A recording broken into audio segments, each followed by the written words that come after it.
Man, there's no secrets. What you see is what you get. I make extremely high quality educational videos. That's it. How I make them, that's the secret sauce. That's the juice. How, it's like you just make extremely high quality, very in-depth educational videos and you will grow. There's no doubt about that. I can guarantee that. But how you make those videos, dude, I spent the last 7 years figuring that out, right? Because I've been doing YouTube like consistently for 6-7 years now. And that is when you start to get into the nitty gritty. Like, think about this, like I told you, right? I'm foaming up, like I'm ordering like 1,000 euros worth of foam, like audio soundproof foam from Temu, just so I can like put it all over my roof and everywhere, like my ceiling. And that is just so I can have better sound quality, you know? I'm like, you can see the backdrop, you know, like this backdrop took me so much to perfect as well. Like, by the way, you see that little thing there?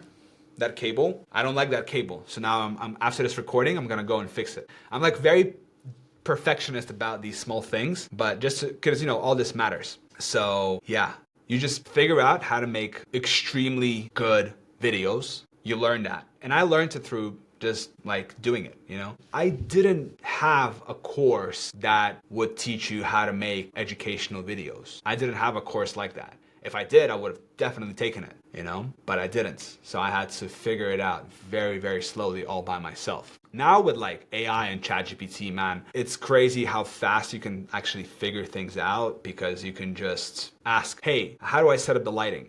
What's the best lighting setup? Hey, what kind of cameras can I get away with as a small creator? Hey, like what do I need? That it's just like, it's crazy, right? The best niche is the one that you can consistently create content in for a long time. Because if you get into something and just for the money, for example, well, guess what? You're gonna burn out really quickly because you're gonna end up doing the thing that you don't like in the first place. My whole journey has been characterized by just following my curiosity. I can give you a couple of examples. When I was about 13, 14, has anyone played with like fingerboards, right? Like skateboards, but like small ones for fingers? Yeah, so I discovered that and I was like, this is so cool, right?